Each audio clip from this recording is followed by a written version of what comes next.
Assalamualaikum warahmatullahi wabarakatuh dan salam sejahtera. Hari ini sambung bab 3 nutrisi.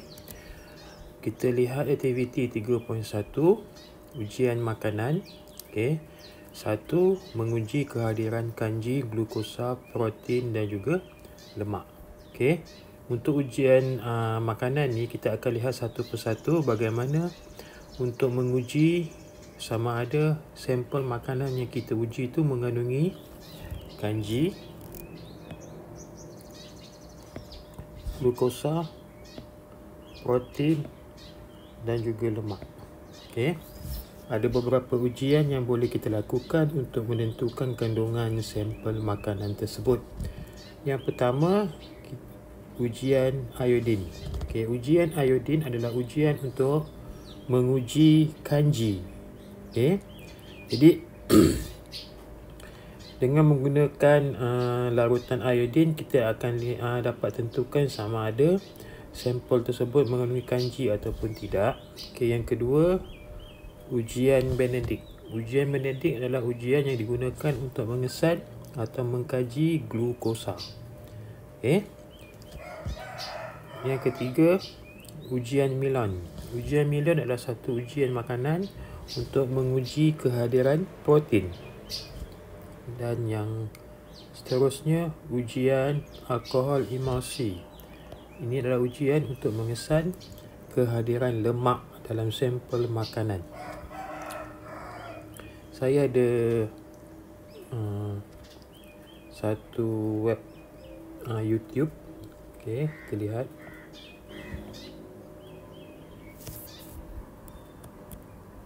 Puan Smith meminta kelas membawa sampel makanan untuk suatu eksperimen sains.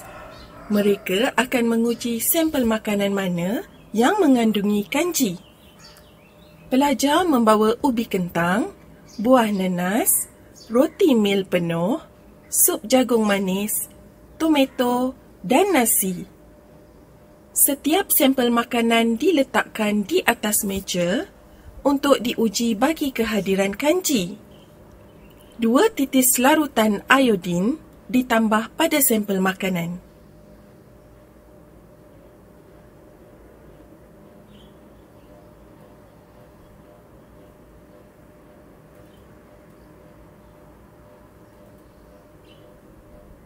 Pelajar menjalankan ujian iodin. Kehadiran kanji boleh diuji dengan menggunakan larutan iodin. Kanji akan bertukar warna kepada biru gelap apabila larutan iodin ditambahkan. Ujian-ujian makanan yang lain ialah ujian Benedict untuk glukosa, ujian Milon untuk protein dan ujian alkohol emulsi untuk lemak. Dalam ujian Benedict untuk glukosa, apabila dipanaskan, larutan biru jernih menghasilkan mendakan merah bata jika glukosa hadir. Dalam ujian Milon untuk protein, mendakan putih terbentuk dan bertukar menjadi merah apabila dipanaskan jika protein hadir. Akhir sekali, ujian alkohol emulsi untuk lemak menghasilkan larutan bersusu jika lemak hadir. Jadi itu bagaimana kita jalankan ujian-ujian makanan. Kita ulang balik untuk kanji. Apabila anda gunakan iodin, titiskan pada sampel makanan yang mengandungi kanji. Anda akan dapat satu mendakan warna biru tua. Biru tua terbentuk. Atau biru gelap. Untuk ujian Benedict, selepas selesai menjalankan ujian Benedict, hasilnya anda akan dapat satu mendakan merah bata. Mendakan merah bata jika sampel tersebut ada glukosa. Yang ketiga, untuk ujian Milan, selesai menjalankan eksperimen ujian Milan, jika makanan itu mengandungi protein, maka kita punya hasil akan dapat satu mendakan merah juga.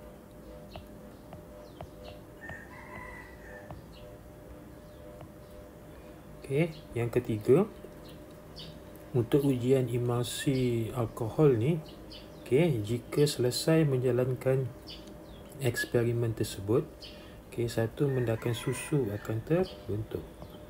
Okey, jika makanan atau sampel tersebut mengandungi lemak.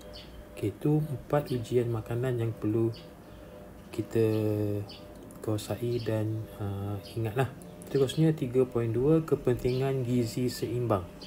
Okey, gizi seimbang merujuk kepada pemakanan yang mengandungi semua kelas makanan yang diperlukan oleh tubuh badan dalam kuantiti yang betul. Jadi ada dua kata kunci di sini. Satu, semua kelas makanan yang kita dah belajar tu 7 tu pada kuantiti yang betul, baru kita katakan ianya seimbang. Okey. Okey, ini contoh piramid makanan. Okey. Piramid ini merujuk kepada kuantiti, okey, makanan yang perlu diambil oleh kita. Okey. Jadi kita ada kesemua kelas makanan dalam piramid ini, dan kalau anda lihat, okey, tapak macam piramid lah, tapaknya besar, lepas tu dia punya puncak dia tu kecil. Jadi saiz piramid tu merujuk kepada saiz makanan yang perlu diambil lah.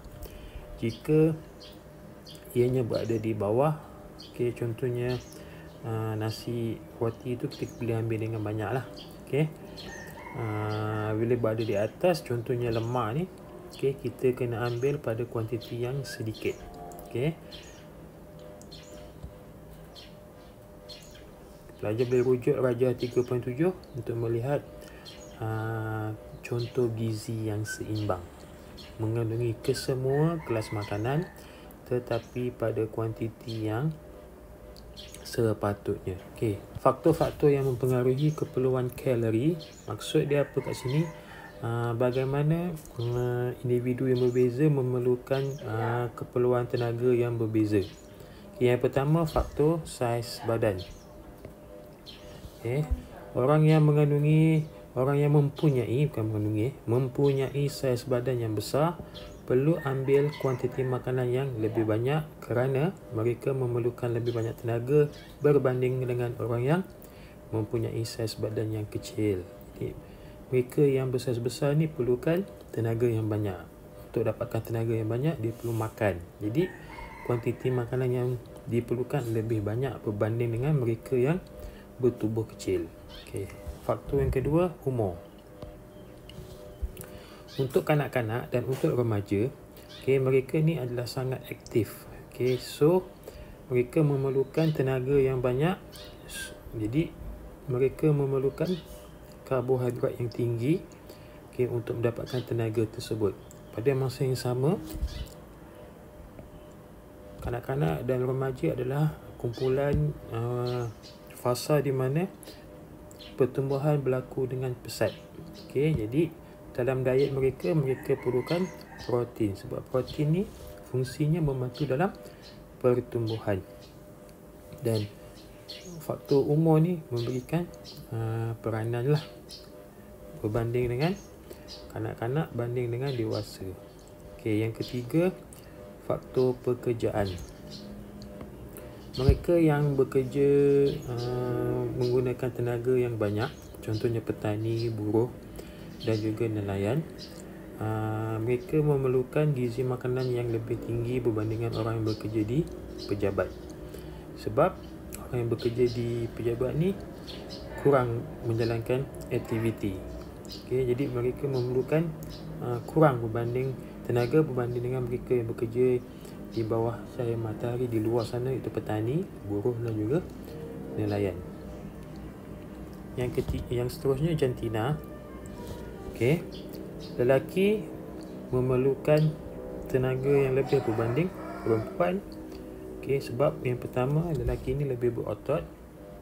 Okey, yang kedua, melakukan aktiviti yang lebih berat. Okey, jadi kedua-duanya ini akan menyebabkan mereka memerlukan tenaga yang lebih banyak berbanding perempuan. Next, keadaan kesihatan. Orang yang sedang sakit memerlukan tenaga yang lebih. Okey. Jadi makanan yang diberi adalah lebih baik atau lebih banyak berbanding mereka yang sedang sihat. Dan yang terakhir, iklim, cuaca. Okay, orang tinggal di tempat yang sejuk, okay, memerlukan tenaga lebih banding dengan orang yang tinggal di kawasan di beriklim panas. Sebab apa? Mereka yang duduk di tempat sejuk ni cepat kehilangan haba. Jadi bila hilang haba, maka dia perlukan tenaga untuk ganti haba yang hilang tersebut. Okay. Mereka akan memerlukan kuantiti makanan yang lebih banyak untuk mengekalkan suhu badan mereka. Nilai kalori. Okay. Next tajuk. Okay, makanan mengandungi beberapa kelas yang asas. Okay, kita dah belajar tu, kita dah karbohidrat, protein dan juga lemak. Tetapi ketiga-tiga kelas ini menghasilkan kuantiti tenaga yang berbeza. Okay.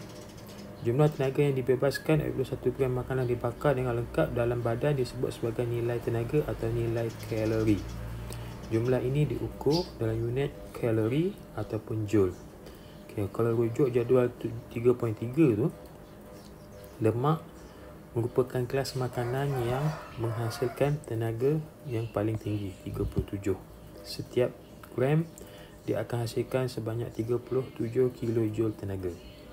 Okay, untuk protein dan juga karbohidrat sedikit, 17. Okay. Jadi setiap kelas makanan tu akan memekalkan tenaga yang berbeza. Okay, jadi lemak kita perlu ambil pada kuantiti sedikit. Kenapa? Sebab lemak dapat membekalkan tenaga yang paling besar. Kalau kita ambil lemak pada kuantiti yang besar atau banyak, tenaga yang berlebihan tu akan ditukarkan kepada bentuk, akan disimpan menjadi lemak tepu. Okay? Dan akan menyebabkan kegemukan dan lain-lain. Okay, itu saja untuk hari ini.